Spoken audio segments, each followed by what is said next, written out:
Good morning students. बच्चों, आज हम लोग बात करने जा रहे हैं इनडेफिनिट प्रोनाउन के बारे में।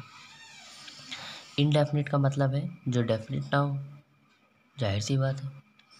इनडेफिनिट प्रोनाउन में आता है आपका everybody, nobody, somebody, anybody, everyone, no one, someone, anyone, everything, nothing, something, anything. देखिए, ये जिसमें बडी और जिसमें वन लगा है, ठीक है ना, देख पा रहे हैं, इन सब का यूज़ लिविंग के लिए किया जाता है, लिविंग के लिए। और जिस पे थिंग लगा होता है उसका यूज़ नॉन लिविंग के लिए किया जाता है।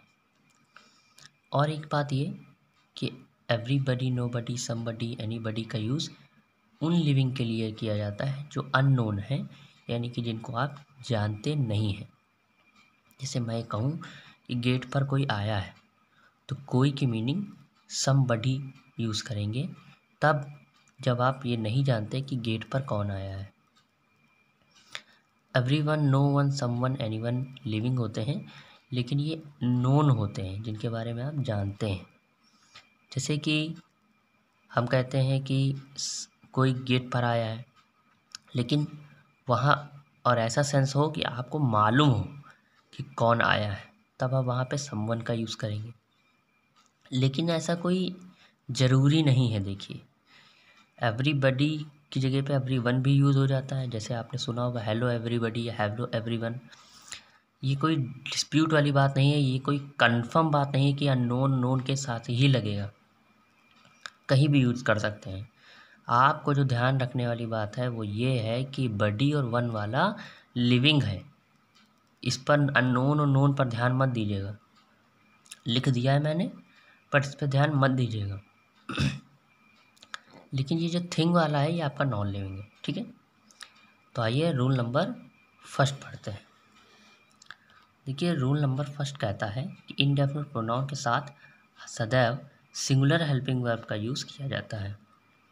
जैसे एवरीबडी इज़, ठीक है ना, everybody is ready to join the programme, या everyone is ready to join the team, या everything is possible in this world, या आपने सुना होगा नथिंग इज़ इम्पॉसिबल, है ना। तो उसमें आप जानते हैं कि इसमें इज़ का यूज़ किया जाता है, ठीक है। रूल नंबर 2 की तरफ बढ़ते हैं। रूल नंबर 2 कहता है कि इंडेफिनिट प्रोनाउन का पजेसिव हिज या हर होता है अकॉर्डिंग टू जेंडर। यदि जेंडर ज्ञात ना हो तो सदैव हिज का ही यूज़ किया जाता है, हर का नहीं किया जाता है, देयर का यूज़ नहीं किया जाता है, इट्स का यूज़ नहीं किया जाता है, तब हिज का ही यूज़ किया जाता है। अब सेंटेंस समझिएगा। जैसे लिखा है the teacher advise the girl, तो यहाँ पे हमें मालूम है कि टीचर ने गर्ल्स को एडवाइस दी है कि everyone should do her work on time, कि हर किसी को अपना कार्य समय पे कर लेना चाहिए। तो टीचर ने एडवाइस दी किसको? लड़कियों को। तो यहाँ पे जेंडर ज्ञात है। अगर जेंडर ज्ञात है तब आप उसका पजेसिव क्या यूज़ करेंगे? एवरीवन का हर, ठीक है। लेकिन जब जेंडर ज्ञात ना हो, जेंडर ज्ञात ना हो तो आप हिज ही लगाएंगे। The teacher advise the students that everyone should do his work on time.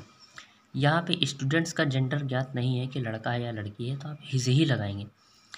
अब ये डिस्प्यूट है कि भाई हर क्यों नहीं लगाएंगे, तो वो ग्रामेटेरियन जाने, उन्होंने ये नियम बनाया कि अगर जेंडर नहीं मालूम है तो आप हिज लगाएं, हर ना लगाएं, ठीक है। हमें अपने एग्ज़ाम से मतलब है, डिस्प्यूट से मतलब नहीं है, ठीक है।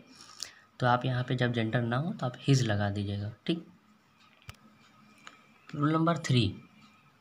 रूल नंबर 3 कहता है कि नॉन लिविंग यानी कि इंडेफिनिट प्रोनाउन के लिए पजेसिव हमेशा इट्स का यूज़ करते हैं। जैसे अच्छा, उसमें क्या था, हिज का यूज़ कहाँ कर रहे थे हम? लिविंग के लिए कर रहे थे, यानी जिसमें बडी लिखा हुआ था या जिसमें वन लिखा हुआ था। लेकिन जो इनडेफिनिट प्रोनाउन होते हैं जो नॉन लिविंग होते हैं, जिनमें थिंग लिखा होता है, THING, थिंग, जैसे एवरीथिंग, नथिंग, ऐसा आ जाए तो उसका पजेसिव क्या यूज़ करेंगे? इट्स। जबकि इससे पहले वाले में मैंने क्या बताया? हिज या हर बताया कि नहीं। और जेंडर ना पता होने पर हिज का यूज़ बताया, लेकिन वो लिविंग थे।